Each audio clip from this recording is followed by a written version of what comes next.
Le Club Immo Radio J vous est présenté avec le concours de Coldwell Banker, réseau immobilier mondial depuis 1906. Coldwell Banker, l'excellence immobilière. Radio J. Le Club Immo Radio J, Marc Ezrati. Bonjour à tous et bienvenue dans le Club Immo Radio J. Aujourd'hui, j'ai le plaisir de recevoir Hugo Berthe. Il est fondateur de la Première Brique qui vient de dépasser les 200 millions d'euros collectés. Bonjour Hugo Berthe. Bonjour Marc. Merci d'avoir accepté notre invitation. En 2 mots, la Première Brique, c'est quoi ? La Première Brique, c'est la rencontre entre des épargnants qui ont de l'argent donc à placer, à prêter, à d'un autre côté des opérateurs immobiliers qui ont un projet à faire financer. Tout ça en digital, sans aucun frais, avec un maximum de transparence dans la communication des projets. Alors, on l'a dit, la Première Brique a récemment franchi le cap de 200 millions, 212 millions exactement collectés. Comment expliquez-vous cette croissance dans un marché qui, disons-le, est bien morose ? C'est certain. Je crois que ça tient à plusieurs facteurs.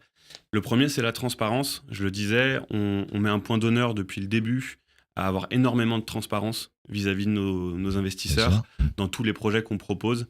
On a très vite compris que notre industrie, c'était l'industrie de la confiance et que il fallait donner un maximum d'informations à nos investisseurs pour prendre une décision d'investir. Le deuxième point, c'est le sous-jacent, qui est un sous-jacent solide, qui est du marchand de biens, à l'inverse de beaucoup de nos concurrents qui sont sur de la promotion. Donc finalement, on va vraiment avoir quelque chose à récupérer en cas de casse. Alors, votre plateforme, elle propose un ticket d'entrée dès 1 euro. Comment cette accessibilité, elle influe votre vision du crowdfunding immobilier ? Alors, c'est très important, effectivement, ce ticket dès 1 euro. Et pour autant, vous imaginez bien qu'il y a très peu de personnes qui aujourd'hui mettent 1 euro dans nos projets.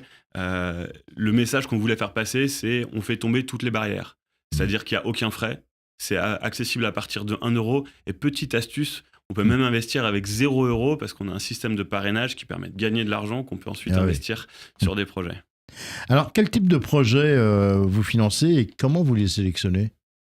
Alors, je le disais tout à l'heure, on finance des projets de marchands de biens. Donc, c'est des opérateurs qui finalement vont acheter un bien immobilier qui vont refaire, sur lequel ils vont apporter de la valeur ajoutée. Et ce point est important, ils vont apporter de la valeur ajoutée avant de le revendre, pour dégager une marge qui finalement permet de nous rembourser nos investisseurs avec les intérêts. D'accord. Et vous les sélectionnez comment ? Donc c'est par ce marchand de biens en fait ? Oui. D'accord. Vous mettez l'accent sur la réhabilitation. Pourquoi ce choix pour sécuriser les investissements, je suppose ? Complètement. La réhabilitation, ça veut dire qu'on a un foncier qui existe, on a quelque chose de tangible, un immeuble, là où quand on finance de la promotion, en face on a un terrain. Donc plus facile de récupérer son argent sur un immeuble. Juste que je comprenne bien, 200 millions, ça fait combien de projets ? 600 projets. Ça fait 600 projets. À date, on est à 212 millions pour 602 projets. Ils sont dans quel secteur ? Vous êtes un peu partout en France ? Alors, on est partout en France, effectivement. Oui. On est essentiellement sur du logement. D'accord. Et sur toute la France. On travaille beaucoup en Bretagne, notamment, dans le sud de la France. On travaille beaucoup sur la région parisienne, en Savoie également. Voilà. Hugo, on va marquer une petite pause, le temps de découvrir l'info du jour.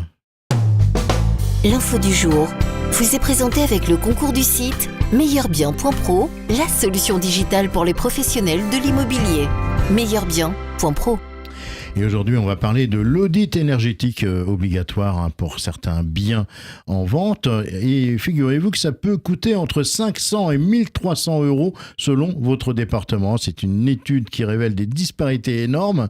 Les prix s'envolent dans les zones peu peuplées, comme la Creuse, où là, les prix d'un audit énergétique sont environ en moyenne à 1270 euros et restent plus abordables ailleurs, comme dans l'Aisne, où là, c'est carrément que 513 euros en moyenne. Le tarif dépend également du prestataire. Si vous passez par un architecte ou un bureau d'études, souvent impliqué dans les rénovations, ils factureront plus cher que les diagnostiqueurs chargés des ventes. Un conseil, comparez bien avant de vous lancer. L'info du jour vous a été présentée avec le concours du site meilleurbien.pro. Vous êtes un professionnel de l'immobilier à la recherche d'un réseau qui vous comprend ? Meilleurbien.pro vous offre un environnement innovant et équitable, conçu pour optimiser vos dépenses tout en maximisant vos profits. Rejoignez un réseau où votre expertise est valorisée, avec des outils modernes et un accompagnement sur mesure. Meilleurbien.pro. Radio J. Le Club Imo Radio J, Marc Ezrati. Et on retrouve notre invité Hugo Berthe, fondateur de La Première Brique, pour parler des défis et des projets pour La Première Brique. Vous avez connu une année record avec 77 millions d'euros collectés. Quels sont les défis pour maintenir cette croissance ? Alors, on est à 92 millions à date. Et les défis pour cette croissance, c'est de vraiment capitaliser sur ce qui fait notre force. Ce qui fait notre force aujourd'hui, c'est quoi ? C'est la confiance de nos investisseurs. Sur 212 millions d'euros collectés, on a plus de 80 millions qui ont déjà été remboursés. Donc, c'est finalement une preuve de succès qui a généré une certaine confiance de la part de nos 55 000 investisseurs aujourd'hui. Et c'est vraiment capitaliser là-dessus en leur proposant finalement toujours plus d'innovation dans la façon dont on va leur donner l'information, dans la façon dont on va faire le suivi des opérations, ce qui est un point très important. On propose 11,44% de rendement, mais on ne propose pas que ça. On propose aussi de vraiment vivre l'opération immobilière avec un suivi détaillé des opérations. Quels avantages le crowdfunding immobilier il offre aux porteurs de projets alors, aujourd'hui, comparé au le contexte est morose du côté bancaire, ça, je pense que l'ensemble des auditeurs sont au courant. La valeur ajoutée qu'on apporte, c'est de la réactivité. Aujourd'hui, il nous faut 1 mois de façon confortable pour structurer un dossier et collecter, sachant que la collecte, elle dure rarement plus d'1 jour. Donc, de la réactivité et finalement de la souplesse.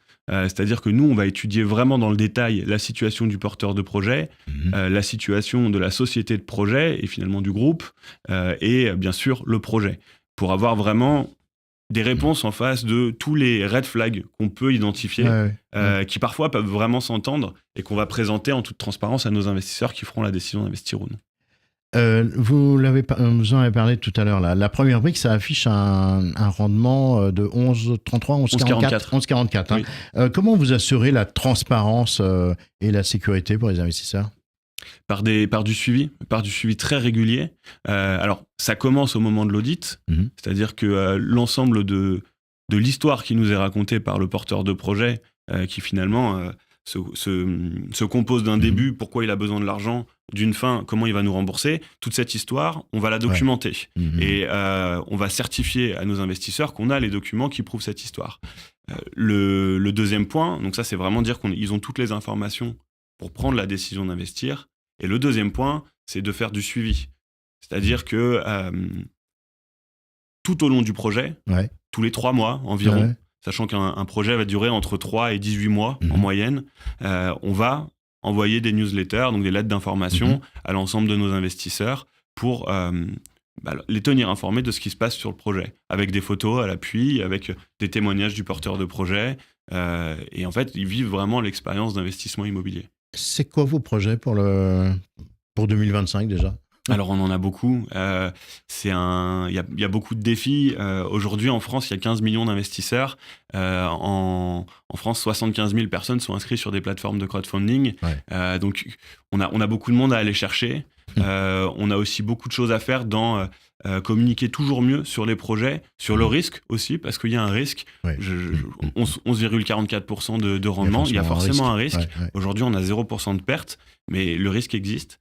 Et voilà, proposer une expérience d'investissement qui soit toujours plus ludique, toujours plus transparente et performante. Merci beaucoup Hugo Berthe pour avoir fait le détour par les studios de Radio J aujourd'hui. Voilà, le Club Imo, c'est terminé pour aujourd'hui. Demain, je recevrai Quentin Lamour, il est directeur national études et conseils d'adéquation. D'ici là, très belle fin de journée à toutes et à tous. Le Club Imo Radio J vous a été présenté avec le concours de Coldwell Banker, réseau immobilier mondial depuis 1906. Découvrez les propriétés proposées par Coldwell Banker, un des grands leaders mondiaux de l'immobilier de luxe sur coldwellbanker.fr. Coldwell Banker, l'excellence immobilière.